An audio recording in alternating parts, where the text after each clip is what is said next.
The official story looks unshakable. On paper, India's economy is surging at an incredible 8.2%, making it the fastest-growing major economy. But step away from the podiums, and the messaging gets strange. The Prime Minister recently made an urgent appeal to the public. Stop buying gold, cancel your foreign trips, and, incredibly, reduce your family's cooking oil consumption by 10%. While top-line GDP climbs at 8.2%, the informal manufacturing sector bled 2.7 million jobs in 3 months. Breaking this down reveals the real cost. Middle-class workers watching wages get slashed in half, forcing families to pull their children out of private schools. In Surat, the world's largest diamond hub, the situation is dire. Faced with collapsing demand, factories are firing 60% of their workforce. Over the last year, tens of thousands of skilled diamond workers have completely abandoned their desks, fleeing the city to return to their rural villages. Which brings us to a massive mathematical contradiction. If millions of people are losing their jobs, and the average inflation-adjusted salary has actually dropped over the last 10 years, how is the economy still growing? Who exactly is buying the cars, the phones, and the appliances driving that 8.2% growth? The answer is that the traditional GDP numbers are hiding a severe decay. The actual purchasing power of the average citizen is actively collapsing today, completely masked by an illusion of prosperity. To understand how this works, look at this breakdown of India's total economic output. A massive 60% slice of the entire GDP relies entirely on private consumption. The economy thrives only when the common people are spending money. But people aren't spending out of their savings anymore. As this area fills in, it shows a dangerous reality. That spending spree is being fueled by a historic surge in borrowing, pushing total household debt to 41.3% of the GDP. Look at the top section of that debt.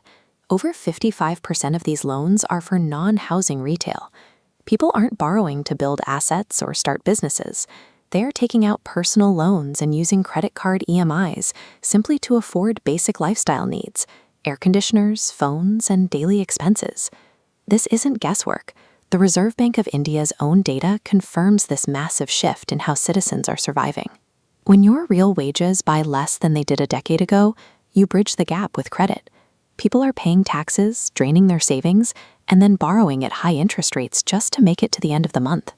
Citizens have completely burned through their financial buffers to fund the nation's GDP with their own survival debt. And that leaves the entire country exposed, with zero defense against a global crisis. And the crisis arrived fast. Sensing instability, foreign investors panicked, yanking a massive 2.7 trillion rupees out of the Indian market in just 6 months. Then came the first external shock. The United States suddenly imposed aggressive double-digit tariffs on Indian exports, targeting major employment sectors to force concessions. Overnight, export hubs were plunged into chaos. In Tamil Nadu's massive garment factories, a sudden drop in American trade orders put hundreds of thousands of daily wage jobs at immediate risk. At the exact same time, geopolitical pressure forced India to stop buying heavily discounted Russian oil.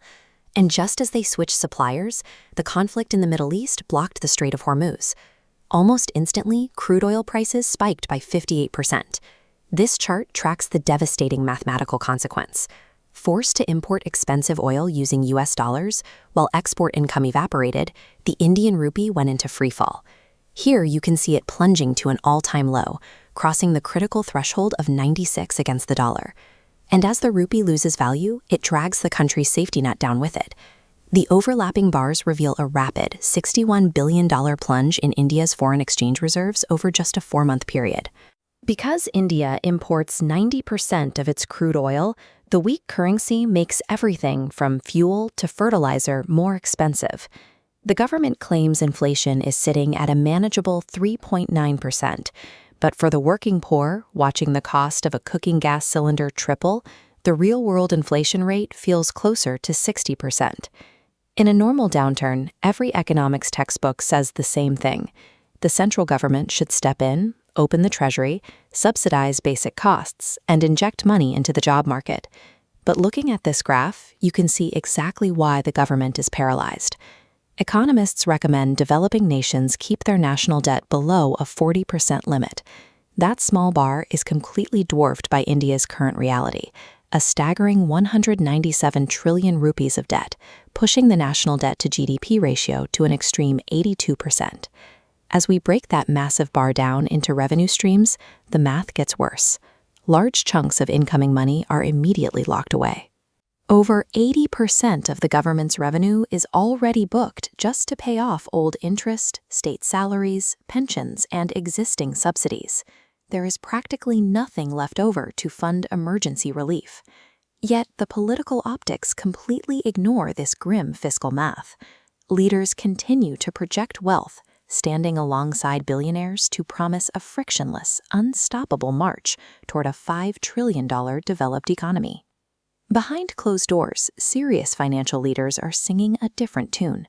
Banking veterans are openly warning that the worst impacts of global energy prices haven't fully hit the domestic market yet, and the country must brace for a brutal impact. This is the reality behind the illusion. The celebrated 8.2% GDP growth is a lagging indicator of an unsustainable debt binge. The working class has exhausted its credit, and the government has exhausted its treasury. With the financial shock absorbers of the citizens and the state entirely broken, the numbers on paper will do nothing to stop a real-world collapse.